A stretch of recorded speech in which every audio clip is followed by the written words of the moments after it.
Segenap puji beserta syukur kita persembahkan kehadirat Allah Subhanahu wa taala. Selawat beriring salam keharibaan junjungan kita Nabi besar Muhammad sallallahu alaihi wasallam pada keluarga dan sahabatnya sekalian. Bapak, guru-guru kami dan ibu-ibu sidang jamaah maghrib yang dimuliakan Allah Subhanahu wa taala. Baiklah, pada malam ini mari kita lihat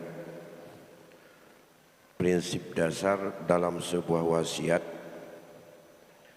yang bermula dari dialog antara Sa'id bin Abi Waqqas bersama dengan Rasulullah sallallahu alaihi wasallam berkaitan dengan ketetapan menjadi hukum bagi wasiat seseorang yang bersifatnya itu adalah harta, bukan wasiat berkaitan dengan amalan-amalan lain, tapi menyangkut dengan pemilikan kita kepada orang lain. Bismillahirrahmanirrahim. An Sa'id bin Abi Waqqas radhiyallahu anhu, Ja'a Rasulullah sallallahu alaihi wasallam ya'uduni wa ana bi Makkah wa huwa yakrahu ayyamuta bil ardi allati hajara min. Qala yarhamullahu ibnu Ufran. Qultu ya Rasulullah ausi bimali kulli. Qala la. Qultu fashatruh.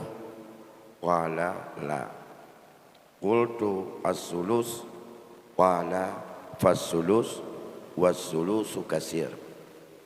Innaka intada' warasataka aghniya khairum min an tada'iyahum alatun yastakfifuna an-nasa fi aidihim. Innaka maman anfaqta min nafaqatin fa innaha sadaqatun hatta luqmata tarfa'uha ila fai imra'atik. Wa asallahu ay yarfa'aka wa yashfi'u bika an-nas wa yadurru bika al-akhar wa lam yakul lahu yawma izin illa ibnatun. Dari Sa'id bin Abi Waqqas, yang saat itu Sa'id berada di Makkah, dan saat itu terjadinya pada waktu haji wada Rasulullah. Mengetahui oleh Rasulullah bahawa Sa'id dalam keadaan sakit, beliau mencoba untuk mengunjungi dan untuk menziarahinya. Sesampainya di sana, Sa'id saat itu yukrah, sangat tidak suka bila Allah mencabut nyawanya di negeri yang negeri itu sudah beliau tinggalkan, dan ia berangkat ke Madinah sebagai usaha hijrah bersama Rasul. Negeri yang pernah ditinggalkan oleh beliau itulah Makkah. Negeri yang saat itu Rasul dikejar, Rasul didiskreditkan. Ia tak suka. Andai kata ia dicabut nyawanya di negeri Makkah itu. Tapi saat itu dia sakit. Pujadah meninggal kuino Tuhan. Itu begini. Dikunjungi oleh Rasulullah. Lantas ia menyampaikan kepada Rasulullah, wahai Rasulullah, aku wasiatkan semua hartaku, apakah itu boleh? Jawab Rasulullah, la, tidak boleh. Kalau demikian bagaimana Rasulullah kalau setengah harta kuwakafkan semuanya dan kuwasiatkan untuk diberikan kepada tempat bermanfaat? Sa'id juga menjawab, dan itu Rasul menjawab, tidak boleh. Kalau demikian bagaimana Rasulullah kalau sepertiga? Sepertiga itu sudah banyak, kata Rasul. Jika kamu tinggalkan keluargamu dalam keadaan kaya, itu lebih bagus dibandingkan kamu tinggalkan keluargamu dalam keadaan papa yang mereka harus ke sana kemari untuk meminta-minta kepada manusia dalam rangka untuk menutupi kebutuhan hidupnya sehari-hari. Ya. Ingat wahai Sa'id, kata Rasul, bila kamu memberi nafkah, kamu berinfak kepada keluargamu, itu sedekah. Bahkan sesuap nasi, sesuap makanan yang kamu suapkan kepada mulut isterimu, dan isterimu saat itu barangkali tak sanggup lagi makan sendiri, itu juga merupakan sedekah. Ya. Oleh karena demikian, mudah-mudahan Allah akan meninggikan martabatmu. Kamu akan memberikan banyak manfaat kepada manusia dan tidak membuat orang lain itu mudarat. Saat itu kejadian tersebut, Sa'id punya hanya satu anak perempuan, gak ada keluarga yang lain. Dok taboh anak ini dalam kejadian tersebut. Dalam riwayat, setelah kejadian tersebut mengakui oleh Rasul, belum kita ambil makna hadis, kita lihat dulu kepada Sa'id. Sa'id itu kemudian sehat walafiat. Ia kembali ke Madinah. Perjalanan hidupnya di Madinah, dia termasuk salah seorang di antara sahabat yang ikut dalam perang Badar. Dan ia diberikan oleh Allah panjang umur sampai ia menjadi sebagai orang yang duduk dalam sebuah majlis yang ditunjuk oleh Umar ibnu Khattab untuk memilih pemimpin setelah beliau. Dari 6 orang sahabat-sahabat terbaik, yaitu termasuklah Sa'id bin Abi Waqqas, yang kemudian ditunjuk oleh Umar satu orang lagi, anaknya sendiri, Abdullah bin Umar. Abdullah bin Umar itu hanya dengan ketetapan dan ketentuan Umar, kamu hanya boleh memberi suara dalam pemilihan khalifah setelah saya tidak ada, tapi kamu tidak boleh untuk dipilih, hanya kamu memilih. Jadi dalam hal ini, pada masa Umar itu sudah mulai terjadi bagaimana melahirkan seorang pimpinan dengan cara parlemen. Parlemen yang paling kecil yang dibentuk oleh Umar 7 anggota. Sa'id termasuk salah seorang anggota parlemen untuk melahirkan pemilihan khalifah setelah wafat Umar ibnu Khattab.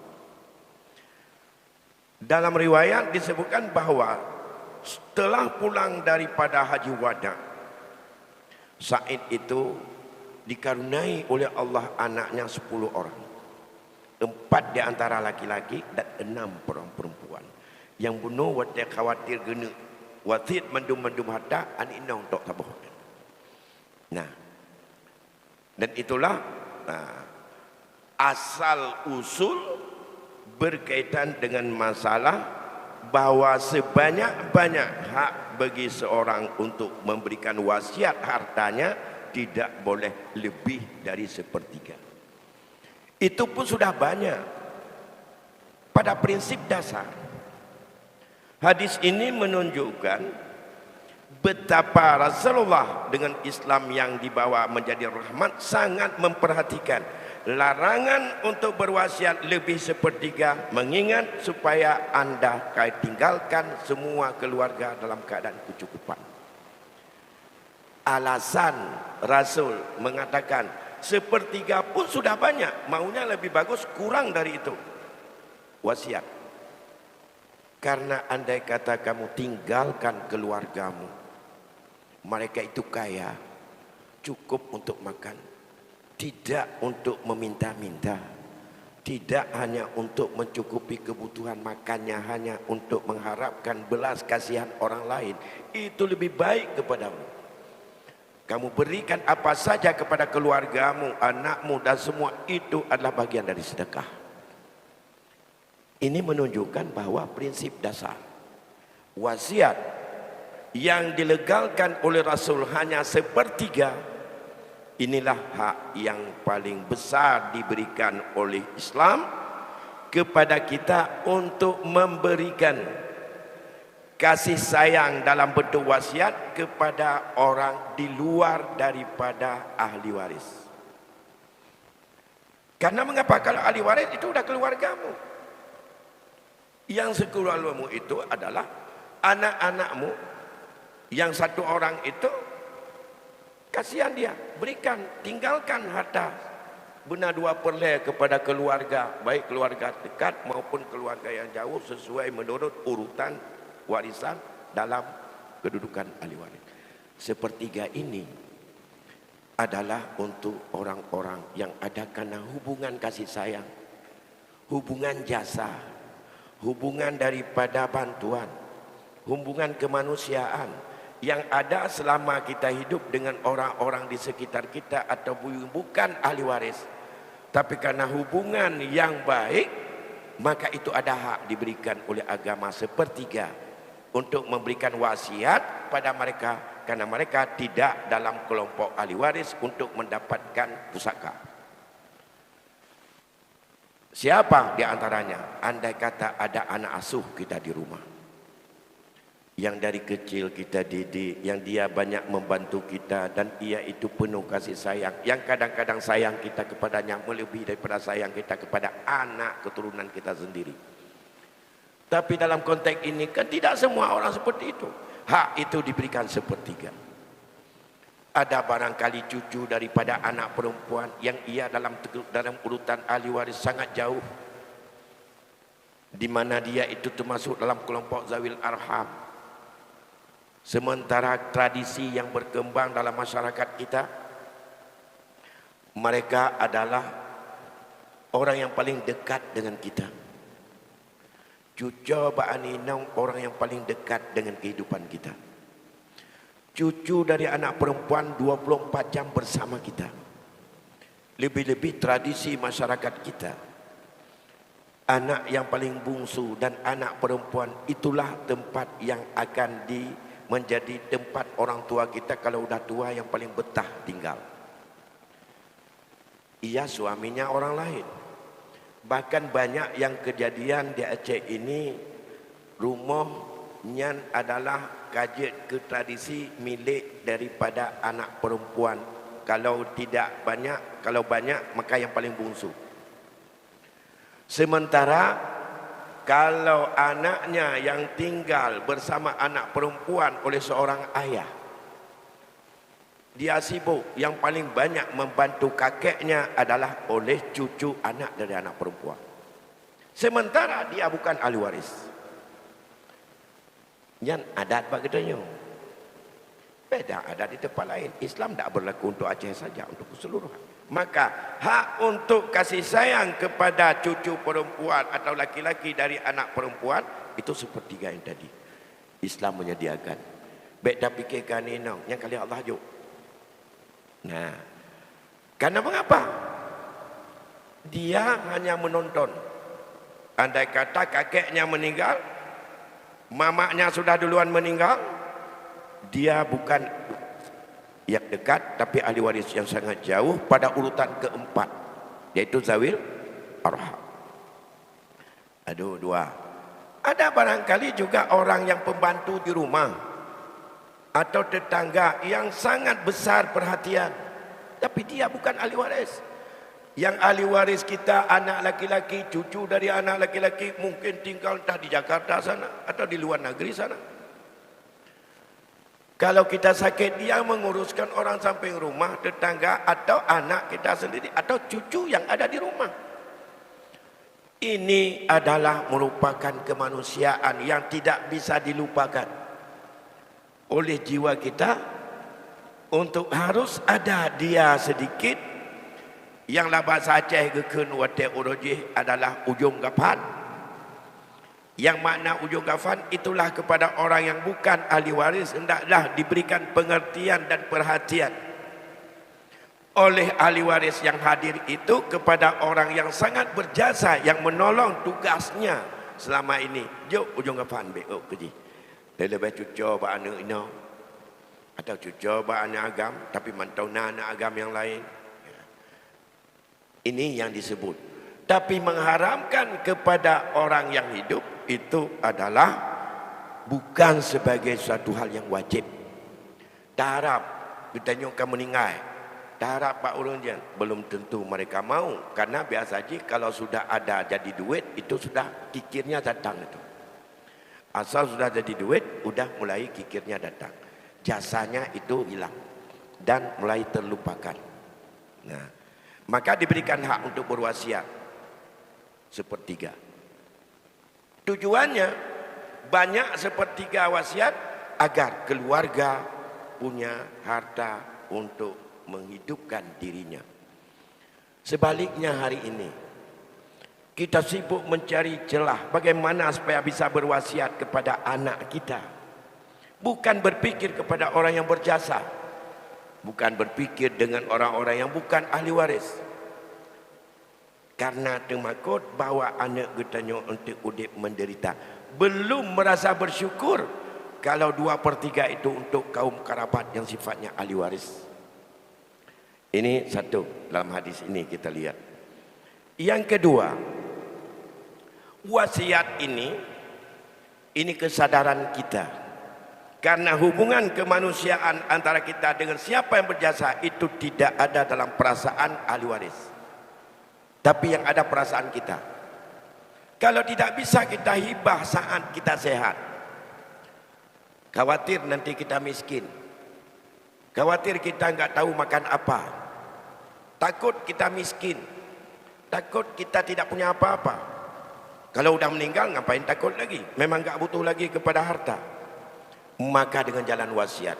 Maka dalam kitab disebutkan wasiat merupakan sedekah orang yang paling pelit di antara orang pelit. Gak mau bersedekah waktu hidup, tapi dia bersedekah waktu meninggal. Karena tidak ada manfaat lagi harta untuk dirinya, saat itu baru bersedekah. Itulah sepertiga sebanyak-banyaknya. Nah, ini yang pertama. Yang kedua, berkaitan dengan masalah wasiat ini menunjukkan bahwa Islam sangat memperhatikan kaum kerabat seperti perasaan kita, untuk tidak keadaan hidupnya miskin atau peminta-minta. Hendaklah mereka itu adalah menjadi generasi yang tenang dengan ada apa yang ditinggalkan oleh keluarganya. Filosofinya sama dengan perasaan kita yang sangat khawatir bila tinggal dan kita meninggal dunia nanti diambil oleh orang hartanya. Bagaimana untuk bisa dinikmati oleh orang-orang yang dekat hubungan darah dengan kita. Tapi cara penggunaan yang salah. Kemudian wasiat yang diingatkan oleh Rasul ini menunjukkan bahwa hak berwasiat menyangkut harta itu bukan sasarannya kepada ahli waris, bukan kepada anak, bukan kepada cucu yang dia ahli waris, bukan kepada ayah, bukan kepada kakek, bukan kepada ibu. Bukan itu sasaran. Anjuran Rasulullah dan merestui oleh Rasulullah kepada Sa'id untuk berwasiat, tujuannya adalah untuk menyelamatkan keluarga, tidak boleh lebih sepertiga, sasarannya kepada di luar ahli waris. Lantas dipertegas oleh Rasul sendiri berkaitan dengan itu. Innallaha qad a'ta zi haqqin haqqah. Sesungguh Allah telah memberikan hak orang yang punya hak akan haknya masing-masing. Fala wasiata li warisin.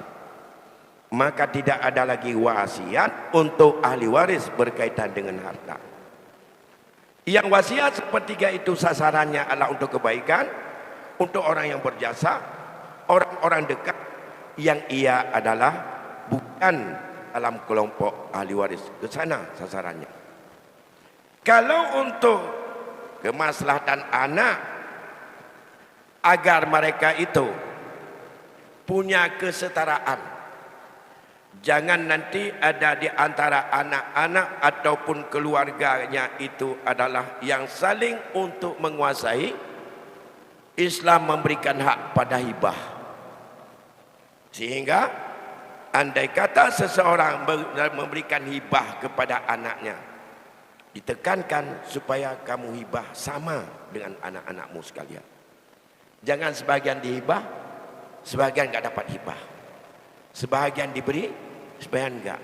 Islam menetapkan, Islam menginginkan, Islam menganjurkan, bahkan sangat menganjurkan. Berikanlah hibah kepada anakmu secara sama semuanya. Tidak ada membedakan. Pertama, sama semuanya dapat. Walaupun para ulama berpendapat makna sama semua dapat sesuai menurut kebutuhan. Walaupun dalam nilainya tidak sama.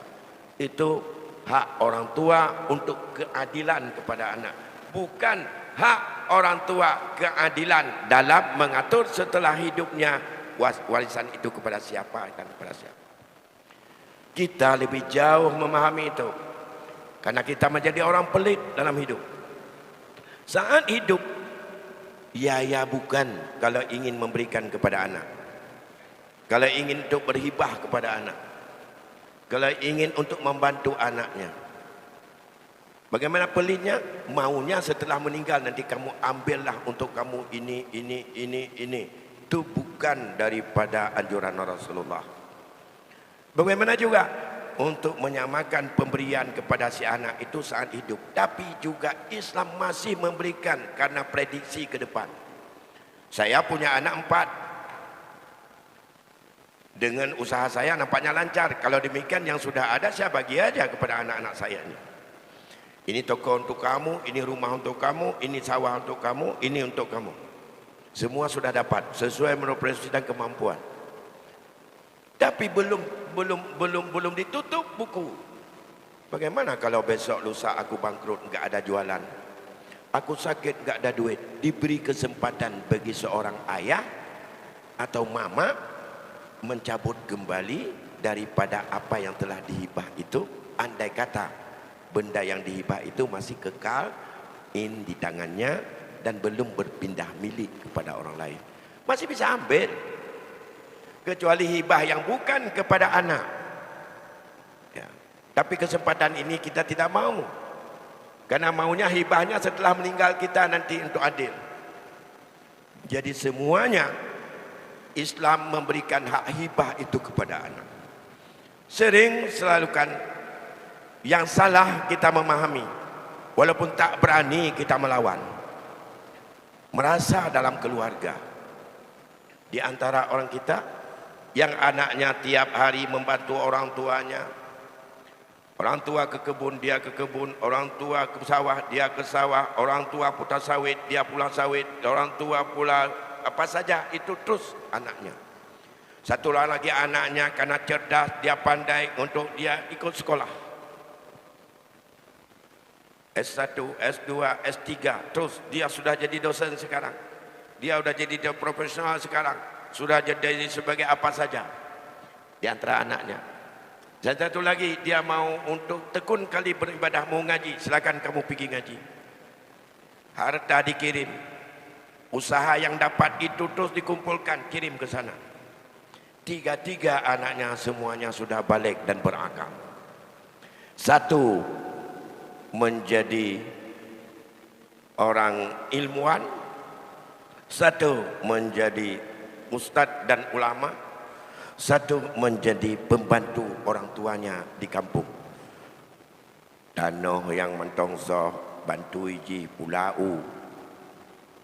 Nya mentong ngadeng dalam bereh iji pegat artinya ayah bantu iji kerja pak ayah. Duk kubu pak ayah bantu ayah. Penghasil bantu kepada sekolah abang dan sekolah abang ataupun pengajian akaknya. Yang di mana? Ini dalam hukum Islam, pemberian seorang ayah kepada anaknya yang sudah ia balik, apakah dia untuk pendidikan, apakah dia untuk belajar, itu adalah bukan kewajiban nafkah pendidikan, tapi itu adalah hibah ayah kepada anaknya agar dia bisa melanjutkan pendidikan. Nah, sama dengan berapa habis kita sekolahkan mulai S1 sampai S3. Ada yang kebun harus dijual, lembu dijual, kemudian pras keringat, kerja, banting tulang, semua anggota keluarga di kampung sumbangkan ke sana. Itu adalah hibah ayah kepada anak dalam bentuk material kebutuhan sekolahnya, bukan kewajiban. Kalau hibah, berapa anak? 3 tadi. Orang tua tak berbuat adil kepada 3-tiganya untuk sama-sama punya hibah. Yang kuliah doktor sudah hibah, yang ngaji, yang sudah jadi ustaz sudah hibah. Cuma saja kamu ngaji, berapa saja biaya kamu tanggung. Yang sebagai pembantu dia, tulang punggung, membantu mencari rezeki, tiap pagi pergi ke toko, tiap pagi untuk yang minta naling lemah, tiap pagi dia pergi ke kebun sawit, tetap dipadu pecuk. Olehnya DJ yang tinggal di rumahnya tilap di belah tapu. Olehnya hi cihana menyogantau baja di don 3 waktu kena urang raya. Apa yang pernah dihibah oleh ayah kepada dia? Apa dia? Nah, sekarang meninggal kita, ayahnya meninggal. Na tanah, na rumah, na toko, na kebun, mantau milik ayah. Dalam gejuk kana. Pulanglah yang menjadi sebagai seorang profesional. Apakah dia dosen? Dengan anak-anaknya, dengan mobil yang dibeli sendiri dari gaji, karena dia itu sertifikasi lagi. Hasil penelitiannya, yang modalnya baik mitana lima itu agama yang kampung. Dia ada yang bangai becut. Ya. Karena bodoh dia, jai gula ji kerja ji jajak dalam bangka betul ya, dah biang-biang. Yung biang, lam jok kurunci lagu. Diurunci, kirim ke biaya siswa ataupun uang kuliah, sewa rumah, apa saja. Nah, sekarang meninggal, pulang. Sekarang mau warisan. Mau sepakat. Karena 3 laki-laki, semua nilai itu ada 300 juta. Kamu sekitar 100, ini 100, ini 100. Karena anak agama lain. Yang tinggal di kampung tertutup, yang nak motor sedan tertutup, yang jak bekerja ke ustaz karena dayah ubi raya juga 100. Takut mana ada. Masa awaknya yang kasihan tertutup cik. Jepatnya karena gaji cukup raya, rumah cukup laga. Olehnya rumah 2 tingkat, oleh yang gaji tiap bulan 20 juta. Tertutup cik kan yang macam. Yang jabat karena dayah, pimpinan dayah, karena balai manyang segala macam, halfat dalam taik terdedah je. Mana ada Islam ni? Ada mereka mula ke je, sampai je menderita tak kudip di kampung. Berat tak bantu dah je. Nyan kan Islam mana ada. Tahu yang ada. Almarhum yang ada. Nyo ke pegat ke babu. Hisap darah je. Yeho ka gibah apa amat. Pekan ke jo iji nak pun lepeng. Nyu yang tukang pegat bro 5 dari pun nyu nak pun lepeng je. Iji yang perlek cangkoi utajam tanah pak ku cangkoi yang ataji. Bukan ke jo mau tabah lampu sawit ke je. Kang ana tok gede idih nak habis 500 juta, gede nak habis 50 juta. Iji 20 juta ke benar nilai je. Kang ana tabah dah. Nyu mau tabah rupiah dah.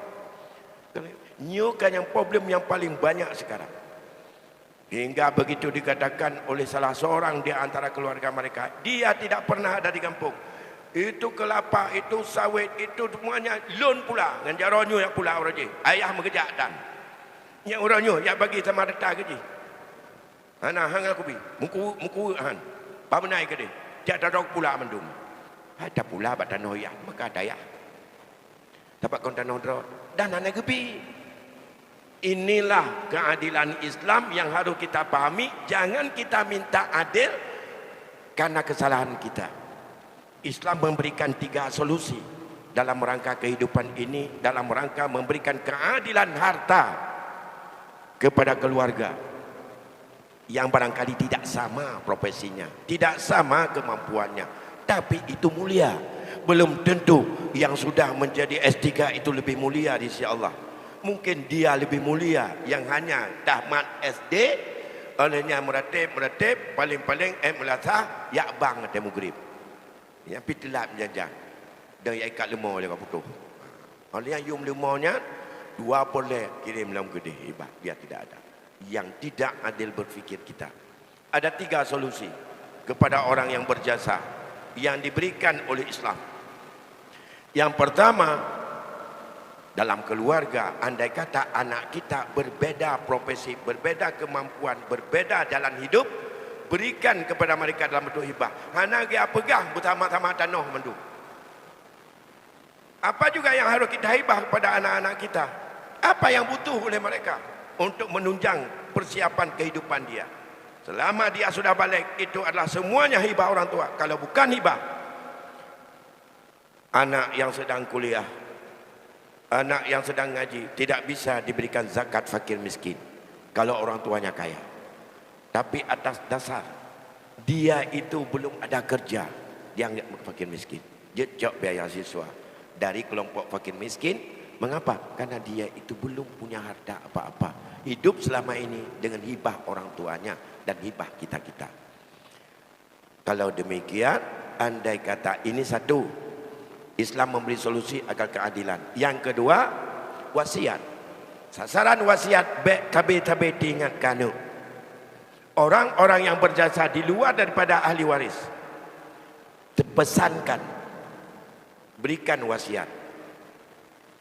Islam memberikan kesempatan sepertiga dari jumlah kekayaan untuk orang-orang yang kamu anggap dia berjasa kepadamu. Jangan harap orang yang berjasa kepada saya untuk adanya kasih sayang kepada anak saya. Jangan harap. Misalnya ada perlebat banyak, maka dawati kerot. Nah, Bapak Ibu yang berbahagia, berapa menit lagi? Masih ada 10 menit.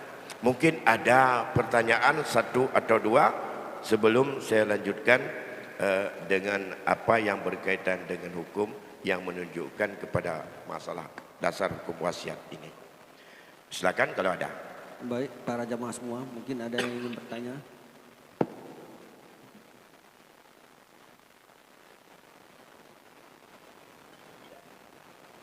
Tidak ada? Kalau tidak ada kita. Baik. Bapak Ibu yang berbahagia, hari ini dalam kejadian kita, di saat salah menyikapi berkaitan dengan apa yang ada sangkut paut dengan peralihan daripada harta yang kita punya hari ini, bila salah kita sikapi, bila salah kita manfaatkan, bila salah kita gunakan Islam, maka banyak umat Islam bisa diprovokasi oleh pihak lawan Islam bahwa Islam itu diskriminatif, bahwa Islam itu tidak adil. Bila kita ukur Islam bukan pada konsep, tapi melihat Islam pada dinamika dan realita kehidupan, akan cepat kita memvonis bokiban ini nyo yang inang setengah mete jiuruya ikut. Olehnya iji lako-lako pilih dia yang anu agama ipurumuntan. Cucu agama oleh meningayah iji minta tupai dah. Nyu yang di rumah yang anu inang yang cukup selamanya dia mutang ya tupah cemula ya tupah nyu minta peng untuk ipubat ya. Je orang dia tiga. Masa dalam pembahagiannya iji bertemu di tengah yang dia. Jadi hukum ji tak kaitkan kewajiban yang dilakukan hari ini yang tidak sesuai menurut perintah agama dengan penuh kasih sayang dengan apa yang Allah berikan yang secara tauqifi dalam hukum waris yang terutama menyangkut hak laki-laki dan perempuan. Ya. Maka contoh hari ini menyangkut dengan masalahnya harta yang seharkat. Di saat harta seharkat hari ini sudah menjadi tradisi dan adat, maka seolah-olah laki-laki itu adalah sama kewajiban mencari rezeki dengan perempuan. Bahkan hari ini lebih kejam dan lebih hebat perempuan di depan dalam mencari nafkah. Apakah Islam harus berubah? Satu saat nanti laki-laki adalah tidak punya kewajiban mencari nafkah, hingga perempuan yang tukar menjadi nafkah, dan laki-laki harus tinggal di rumah untuk mengasuh anak, membimbing anak, Kaji getanya sebagai untuk sepil perumah. Perumah mentang yang jauhkan tu. Laka je tinggal rumah. Wah, rumah kontrol-kontrol tukang campuh peluh dan dengan orang yang tibu bungong. Dia tenang. Tidak bisa berubah.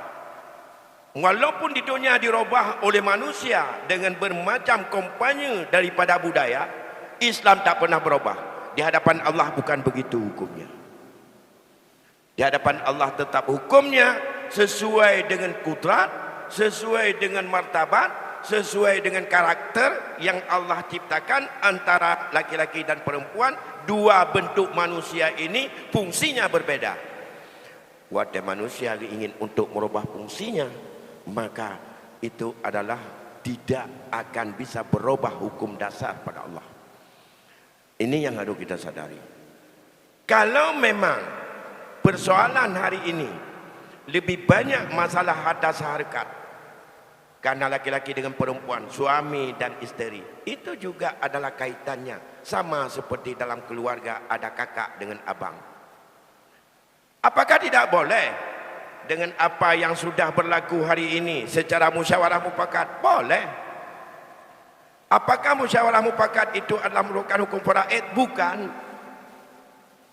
Bukan hukum faraid.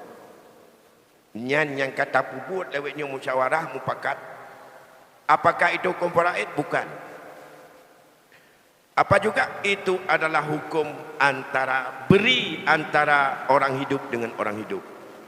Tentang peninggalan orang mati yang beralih kepada orang hidup, kemudian orang hidup ahli waris saling untuk memberi antara mereka dengan mereka. Nyan yang gekun dengan hukum musyawarah mufakat secara kekeluargaan, kan hukum faraid. Tapi itu adalah hukum hibah menghibah orang hidup kepada orang hidup. Yang dihibah mana? Harta yang didapatkan pemberian Allah daripada peninggalan orang meninggal. Pertanyaannya, kalau itu adalah hibah menghibah dari harta peninggalan orang yang meninggal, orang yang menghibah tahu enggak dia berapa dia hibah dari hartanya? Nah, ahli waris dapat duit multiplo. Tahu enggak di saat mereka bagi sama rata berapa yang mereka hibah dan siapa di antara mereka yang menerima hibah? Ini tidak bisa lepas dengan hukum waris. Ini enggak bisa lepas dengan mengetahui ahli waris dan berapa hak masing-masing. Baik yang perlu mendapat bagian tertentu maupun yang mendapat secara asabah. Kalau itu tidak diketahui, maka di sini terjadi kekaburan dan terjadi syubhat. Yang dia pikir, hari ini masyarakat berpikir musyawarah mufakat keluarga itulah pembagian warisan yang sesuai menurut agama.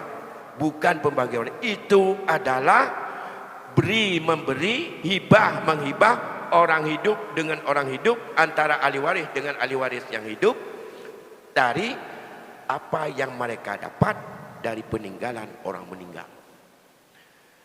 Pertanyaannya yang penting, apakah semua ahli waris tahu berapa yang dia hibah? Apakah mereka juga tahu berapa dia terima hibah dan dari siapa dia terima? Jangan merasakan bahwa dia itu tidak ada mendapatkan pemberian dari abangnya. Tapi itu berapa pemberian abangnya? Bukan pemberian orang tuanya. Orang tua tak pernah memberikan pada dia. Nyu ada kebah di ulun cik, ana kebah di ulun cik. Yang kebah di ulun cik kagak pulang ke Allah. Sudah dikembalikan pada Allah semuanya. Sekarang yang pemberian Allah. Setelah Allah berikan, silakan saja. Kalau ingin saling untuk beri memberi antara kita yang hidup dengan orang yang hidup. Ini prinsip. Ya. Dan tidak ada kitab yang menyebutkan bahwa salah satu cara untuk pembagian warisan adalah dengan cara beri mubri. Enggak. Yang ada sifatnya hukum waris adalah ijbari. Hukum Allah yang dipaksakan kepada hamba yang wajib diterima dan ridha terhadap qada Allah. Siapa yang tidak ridha, maka dia setelah dia terima, apakah dia mau untuk memberi kepada siapa saja atau tidak ambil sepeser pun kepada saudaranya, itu sah hak dia, hak kita. hak orang yang telah mendapatkan itu semuanya. Kalau tidak dijalankan seperti ini, maka betul-betul hukum waris ini, hukum faraid ini mati dalam jiwa orang. Seperti yang dijanjikan oleh Rasul. Menyangkut dengan bagaimana penyelesaian terserah. Tetapi jangan matikan ilmu faraid dalam jiwa kita. Prinsip ilmu faraid hanya 4, selalu saya katakan 4. Harus tahu kita yang pertama adalah pengalihan milik kepada ahli waris dan mengetahui siapa ahli waris. Semua kita harus tahu. Berapa hak ahli waris? Mana harta pewaris? Bagaimana cara membaginya? Itu 4 hal. Itu wajib untuk kita ketahui. Jadi semoga berkaitan dengan hukum ini sangat tergantung kepada kita. Tidak akan timbul masalah dan anak akan merasa nyaman bila kita mau menggunakan wasiat, menggunakan hibah dan tidak menjadi bumerang kepada ahli yang tinggal terhadap orang-orang yang berjasa setelah dia nanti kita meninggal dunia, harta kita akan mudah diselesaikan.